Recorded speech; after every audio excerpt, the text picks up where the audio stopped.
Welcome to Self-Publishing with ALLi, proudly sponsored by Book Vault. Sell high-quality print-on-demand books directly to readers worldwide and earn maximum royalties selling directly. Automate fulfillment and create stunning special editions with Book Vault Bespoke. Visit bookvault.app today for an instant quote. Our self-publishing news stream is sponsored by book cover design company Mibble Art. They offer unlimited revisions, take no deposit to start work, and you pay only when you love the final result. Get a book cover that will become your #1 marketing tool. And now, here's your host for Self-Publishing with ALLi, Dan Holloway. Hello, welcome to another self-publishing news podcast from Oxford, where it is Oxford Literary Festival, which is always a nostalgic time of year for me because it was at not the Oxford Literary Festival, the alternative festival that I ran for a few years here, that I first met Orna back in the very, very earliest days of ALLi in the very early 2010s. Obviously, a lot has changed since then. One of the things that has changed most since then is the emergence, obviously, of AI in the literary world, and that has been dominating the news in a big way, obviously, with the Meta and LibGen/Library Genesis revelations and all the various responses to that, which continue to rattle on. I won't go on too much about that because that's last week's news, although it's still obviously carrying on this week. But AI is still in the news this week. In other news, and primary amongst that, is the announcement by Taylor and Francis, which is one of the world's largest academic publishers, that they are going to be using AI translation to bring a large number of works that are not currently available in English to a larger audience, they say, by translating them into English using AI. This has caused some upset, obviously, amongst writers and translators. So translators, you will remember from last year, are a group who are feeling the pinch particularly from AI at the moment. So a Society of Authors survey last year found that 4 out of 10 translators felt that they had already had a reduced income as a result of AI. I work, obviously, as you know, my day job is here at the University of Oxford. I head up the administration team in the Faculty of Linguistics. We are very closely associated with the Faculty of Modern Languages. I can, whilst maintaining professional confidentiality, secrecy, and all such things, I can safely say that the impact of AI on translation and the future of jobs in translation is, let's just put it, definitely a discussion that people are having within the wider translating world. So yes, I think I absolutely understand the Society of Authors or the position of writers on this and translators, that they are upset that Taylor and Francis have joined this, but it does feel that in a lot of this world there is an acceptance that there is a certain amount of bolting horses and stable door shutting going on, and that we cannot hold back the inevitable. Instead, we need to find other ways to ensure that the value of human translation is adequately recompensed. And talking of upset with AI, the big news this week has been the furore around OpenAI's Studio Ghibli. Is it Ghibli? Is it Ghibli?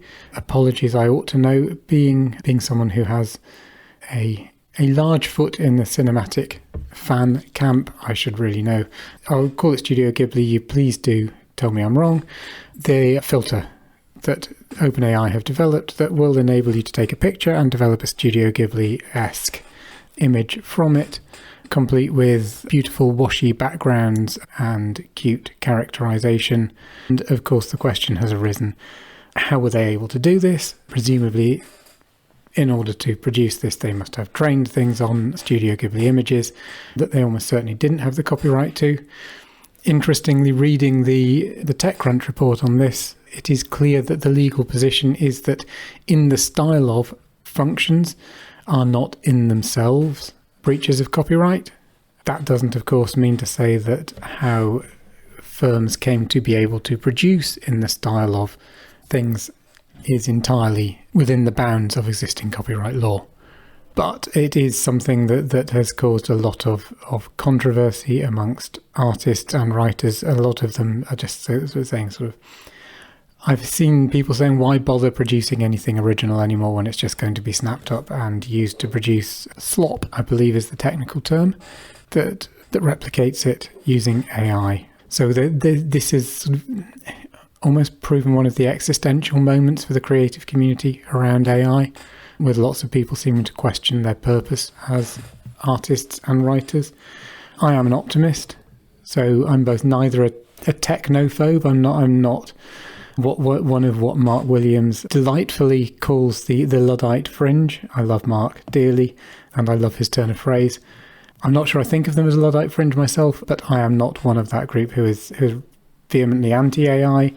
I can see some things it does very well, but I also think as an artist, it feels as though there are opportunities for us to work out how to create things within this new landscape and to assert our value as human creators. So I think that, just as always happened, we will find ways, not even if we don't work with the new technology, to work around it and assert our human value.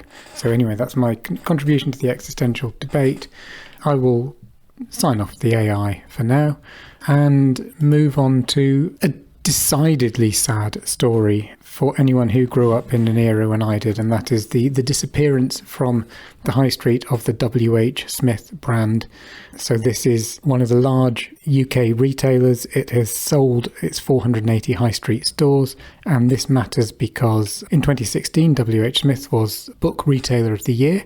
That caused a lot of raised eyebrows at the time. I think I reported on it back then.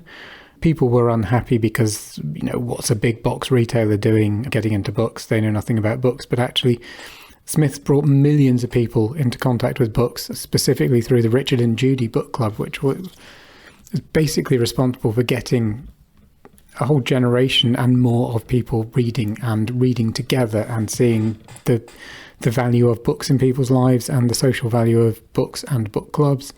Anyway, they have decided, W.H. Smith, I think decided they're focusing on their global airport brand. So obviously they've almost single-handedly coined the term airport novel because of all those W.H. Smith outlets at airports where they sell the airport novel. That's a very profitable line of business. They are sticking with that, giving up essentially on the high street. It has been taken over by a firm who, in a very unoriginal... We seem to be in a lot of very unoriginal renamings at the moment. We had Boundless last week taking over from Unbound. This week we have T.G. Jones taking over from W.H. Smith. I comment on that in my column. I'm sure those of you with an alphabet and basic knowledge of English surnames will be able to realise just how unoriginal that is. And with that note of unoriginality, I will leave you for the week. I'm about to head down to the Bodleian Library and have a look to see what's going on at Oxford Literary Festival this year. Maybe I'll have some snippets for you for next week. And I look forward to speaking to you then. Thank you. You've been listening to Self-Publishing with ALLi, proudly sponsored by Book Vault.